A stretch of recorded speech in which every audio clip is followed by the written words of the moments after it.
On the phone, it's a pleasure to welcome to the program Arthur Goldwag. He is the author of The New Hate, A History of Fear and Loathing on the Popular Right.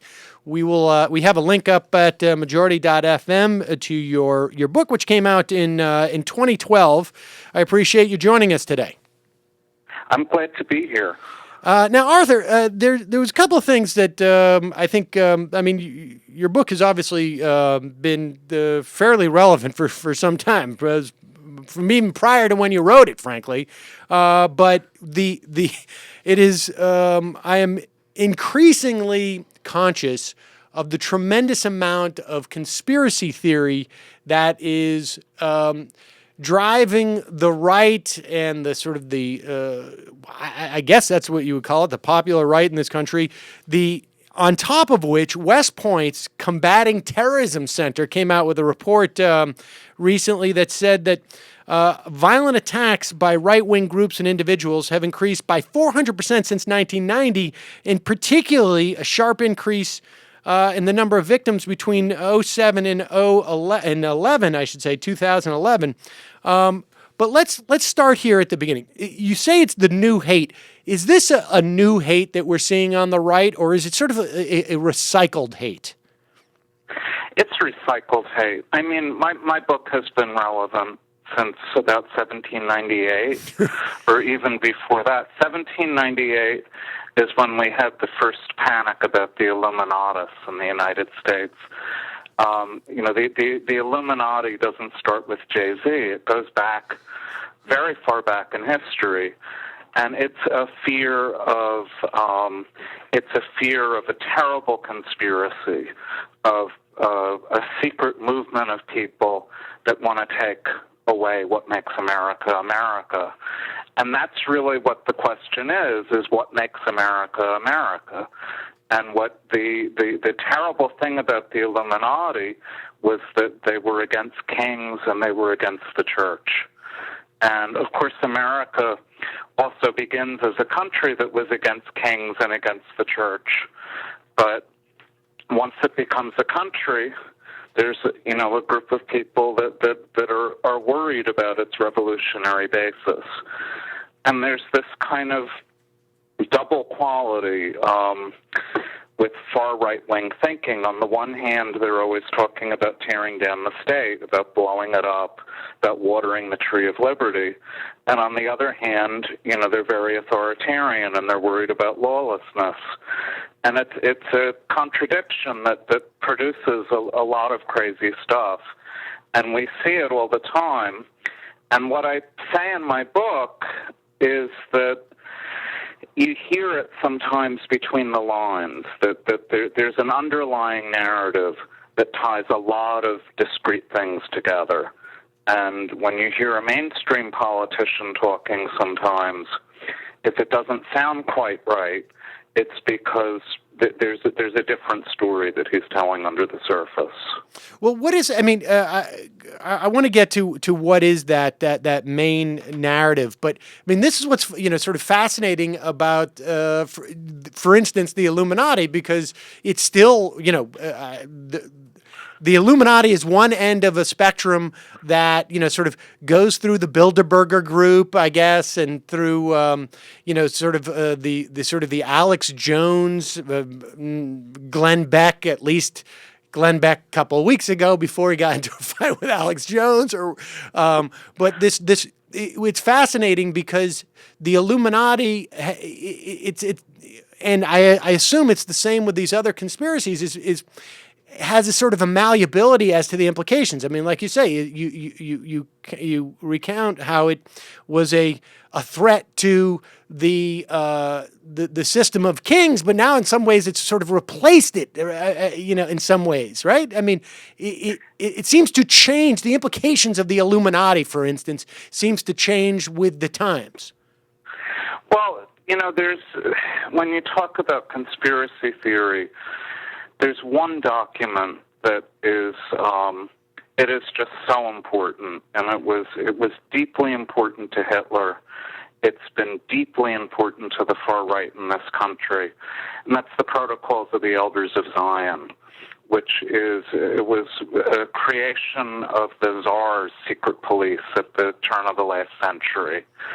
And what it claims is that there has been a Jewish plot almost from, for thousands of years to take over the world, to install a Davidic king in Jerusalem and completely control the world through the power of money. Now, a lot of people, they're not anti-Semitic at all. They have Jewish friends and everything. I'm sure Glenn Beck considers himself a great friend of Israel. But the Protocols of the Elders of Zion is actually the script that he's reading from. He may not even know it himself, but the conservative narrative, it's not the conservative narrative, the far right-wing narrative is that there's this looming threat. And this looming threat wants to take the Republic of the United States, take its sovereignty away. They want one world government, and this is in the last generation. It was communism, one world communism, working through the UN, working through the Bilderberg Group.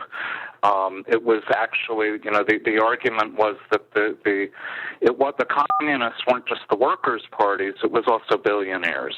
And it was Rothschild bankers working with the communists to bring the United States and the whole world under the sway of one world government. 200 years ago, it was the Illuminati. Now people are worried about Sharia and the Arabs, but it's always this other. And when you steep yourself in right-wing conspiracy theory, you realize you're constantly reading the same story, whether it's the 1840s or the turn of the century, whether it's today. It's different actors. You could take a document from the 1890s and just replace the name Rothschild with George Soros, and you would have the same, you wouldn't be able to tell the difference. It's this fascinating phenomena, and I called it the new hate because it's just not the new hate. It's the old hate. It's the constant hate. It's the perpetual hate, the perennial hate. Well, and we're seeing. I'm sorry. Say what you were going to say. Well, so what you're describing is what you're describing is, for film students are told to always read the hero's journey. And that theoretically every film you could break down on this one sort of template, obviously, but the names change, the characters change, but there's always a threshold that they have to go to and some type of advisor that leads the hero through. So you're basically saying that the conspiracy theories that we have today, the template has been around for forever in some respects. It's just that there are new sort of characters that are plugged in some instances. In some instances, some of the characters remain the same, that are plugged in, and it generates essentially the same story template. That's exactly what I'm saying. It's an archetype. It's an archetypal story, and when you there's this part of the archetype is that the character discovers this. Luke Skywalker learns about the Force, and he didn't know it, and he learns the whole story. And, there's always this moment, there's this aha moment in the conspiracy theory where, oh my God, it's the bankers, and the scales fall from their eyes, and everything falls into place. And if you listen to Alex Jones, that's what happens on Alex Jones' show every day. He says, let me tell you what's really happening. Let me tell you what's really happening. And what's happening is the world is about to come to an end. What's happening is everything you love is about to be taken away from you. And, as complicated as politics are, as confusing and mysterious and terrible and unjust as the machinations of money go. Nobody understands high finance. You need to know math. You need to be an insider. But the conspiracy theorist realizes that you don't need to know math at all. You just need to know the story of good and evil. You need to know, there are bad people that are trying to destroy you. And with somebody like me, I'm not saying that there aren't conspiracies. I'm not saying that there aren't terrible crimes. I have really serious politics. But what I'm saying is that life isn't a story like Star Wars. That that I'm very suspicious of people that tell me these great stories, these great narratives, because life is really much more complicated than that. And we're seeing this now with the shooting in Connecticut, Newtown. It took months, years before the 9/11 truthers started to get their story heard in wider venues, and it happened largely through the internet and YouTube, and there were a couple of YouTube movies that got a lot of circulation. 9/11 was such a shock. It was just so astounding that people that we barely knew about could do so much damage to us. So people told a story about it. Well, actually, it wasn't people that we don't know about. It was the same people that have always been persecuting us. It was this cabal of bankers. It was billionaires and, people from caves and Arabia working together with the same nefarious goals. And if you look deep into a lot of the 9/11 truth stuff, it ends up, an awful lot of the people end up finally citing the protocols of the Elders of Zion. They may not know that they are even, but it's because they've been swept into this big story. And so with Newtown, Connecticut, how could somebody do this to little children? Within just a couple of weeks, there's a whole body of conspiracy theory. It was Obama. He wants to take guns away. It was the Israelis. They're either working with Obama or they're working against Obama. It was one group or another group, but the point is you can understand it. The point is you go from having to deal with the terrible mystery to dealing with a powerful story that you know what it is, and it's like your movie template. Once the audience picks up that they're seeing this archetypal story, they know that the hero has to fight, and that's kind of what the conspiracy theorist is telling you. You're not at the mercy of terrible things. Conspiracy theorists will always tell you that they're terribly skeptical people. I think that they're, among the most optimistic people in the world because they believe that you can finally understand things. Right. Well, it's interesting because the Sandy Hook Newtown conspiracy theories, that have actually led to, just basically people who were not involved but protected some kids. There was a story out a week or two ago about one of the guys who sort of helped some kids who showed up on his driveway after escaping the school, has been harassed because and accused of being some type of crisis actor or something, like literally a hired actor to present this story. It seems to me that in that instance, there's almost more of an agenda. Because I understand, and this is why I find these people so dangerous. I'm talking more the purveyors of these conspiracies than the sort of the people who believe them. But I understand why, that impetus, that desire to have complicated issues or issues that are hard to digest, that human desire to have them simplified and digestible in some way. There seems to me to be in the case of the shooting in Connecticut a more powerful agenda, but maybe that's just a function of this cognitive dissonance. How can this happen? Well, of course, it didn't really happen. It is part of some other secret agenda, like you say, on the part of Obama. I mean, it just seems to me that this conspiracy industry is almost getting more aggressive in trying to answer every question out there with this sort of. Well, the Connecticut case is a really good example because, the anti-Israel conspiracy theories, we know where they started. They started in Iran at a propaganda station called the Press TV that broadcasts English language propaganda.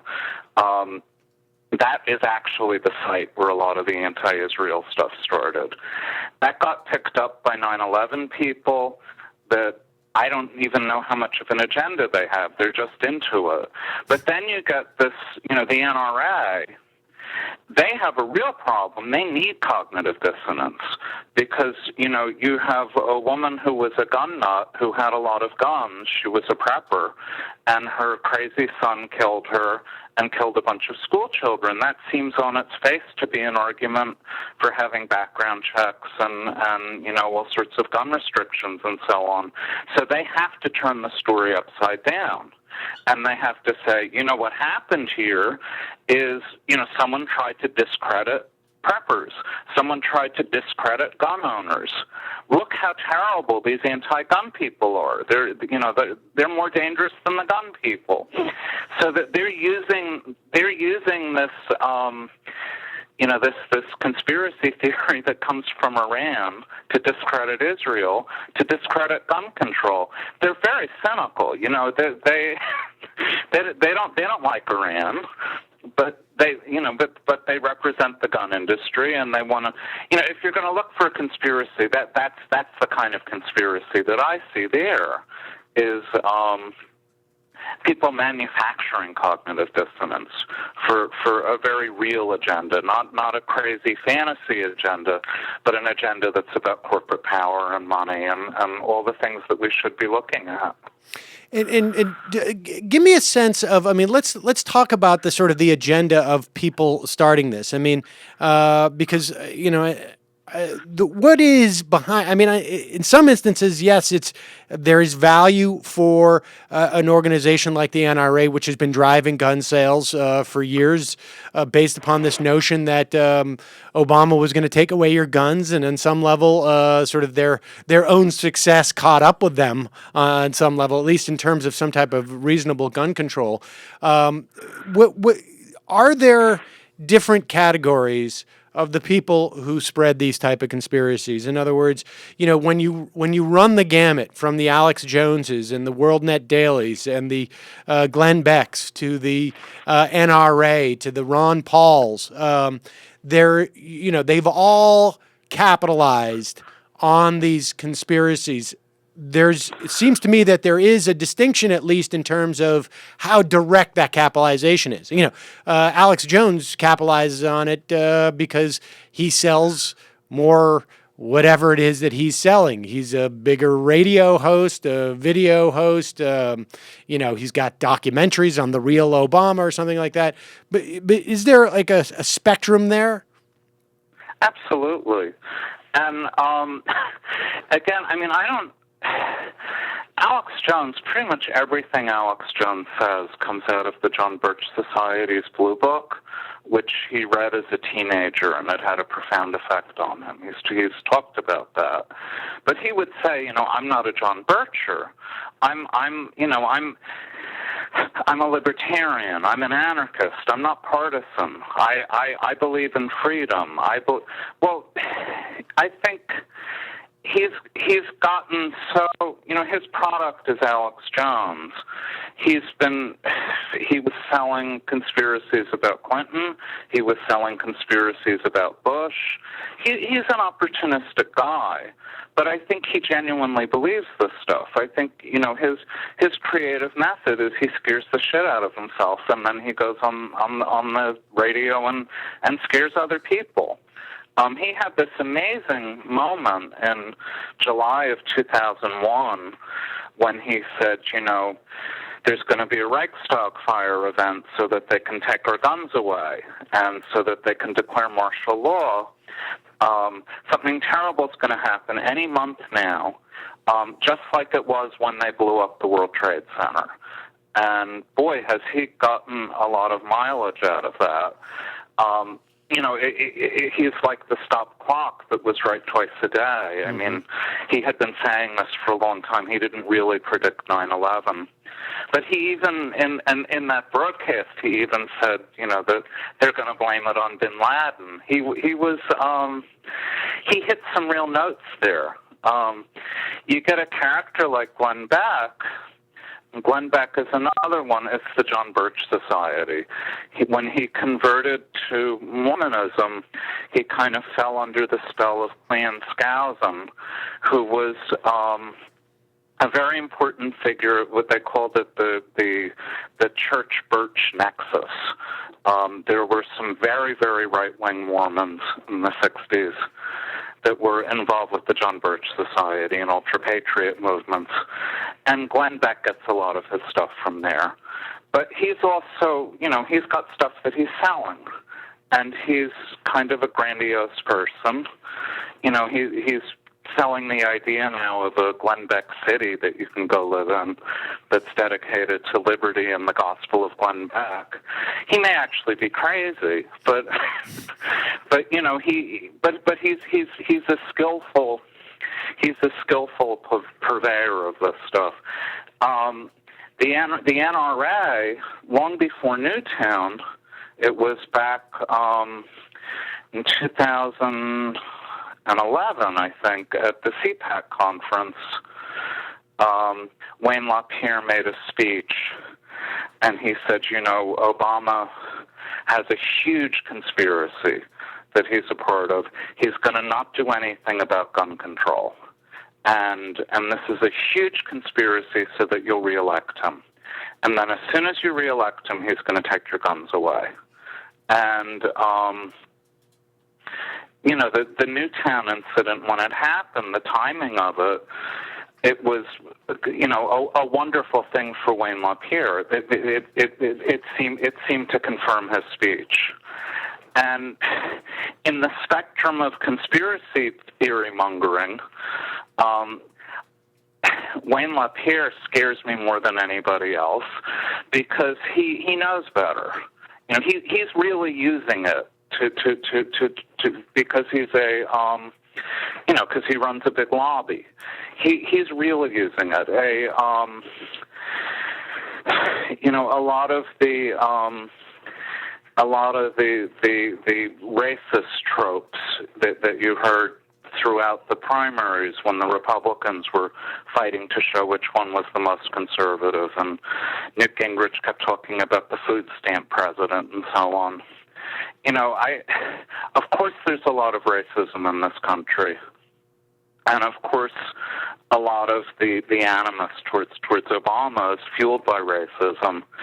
But when mainstream politicians use that, when they use the dog whistles and the signals and so on, when they leverage the stupidity and the superstition and the fear of the public to get their agenda through, that's much more blameworthy than just being crazy or right. just being scared, and that's the kind of thing that concerns me the most.